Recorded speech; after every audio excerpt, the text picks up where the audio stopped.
We constantly see people asking for miracles in today's society, whether they're coming from a position of despair or they just want something really good to happen in their life. Maybe they're trying to get out of serious debt, or maybe they're just trying to get that A on that next test. Religious people, non-religious people, everybody is doing it these days. They're begging for miracles every time they need something in their life to happen. I personally think this has turned into an epidemic of sorts, a miracle epidemic.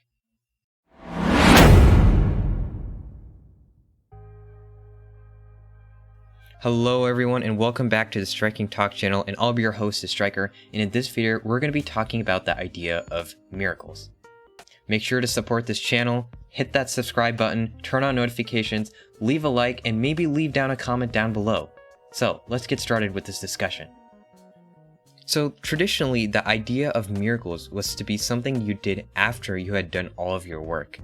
You know, maybe you're trying to get that job position, and what you would do, you would work really hard in school, you would maybe work an internship, do all of the work necessary, and after you've done all that work, you then ask for a miracle and hope that everything turns right, because you only have control of your actions. You don't have control over your outcomes. So if you work really hard and do everything correctly, then you can ask for miracles, whether it be from God, whether it be just to nature. It doesn't matter if you're religious or not.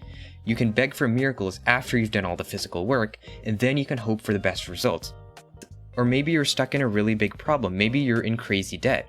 Well, you would slowly try to work your way out of debt and, try to reduce your spending, maybe get a better job, invest, and do things and try to get yourself out of debt. Of course, while you're doing all the steps correctly and you're doing the right tasks, you can, pray to God or just hope for miracles and do whatever you need to do to add some hope into your life so the results all work out.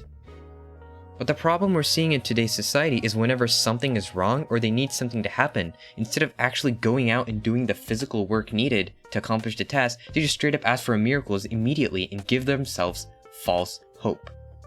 Hope is only true after you've put in all the hard work and you're just hoping that the actual result works out. Or even if you're in a problem, you've done everything you can to solve the problem, and then you rely on hope to make sure it all works out. If you just hope that you're going to do good on a test, it's not going to work out. You actually have to study, you have to put in the hard work, you have to do all the effort so you can then succeed on the test. But instead, if you refuse to study and you just pray for a miracle to happen, it's not going to happen. It's not going to work out. This is the miracle epidemic I'm talking about. People are not putting in the actual work in our society, and instead they're just relying on hope. If you have a problem with the government, don't just pray that everything is going to work out.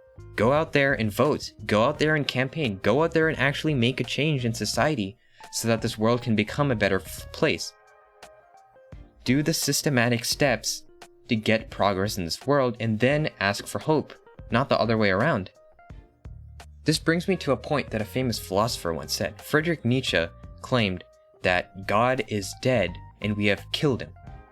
Now, this doesn't literally mean that God is actually dead, but the point that Nietzsche is trying to make here is that we are actually capable of completing tasks on our own.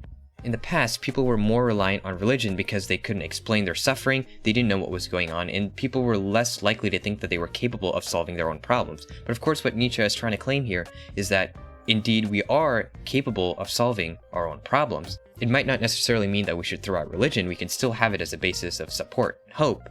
But the idea is we can't just turn to religion to relieve ourselves of our own suffering. Instead, we should actually face the suffering head on. If we're facing a problem, face that suffering and get yourself out of the hole.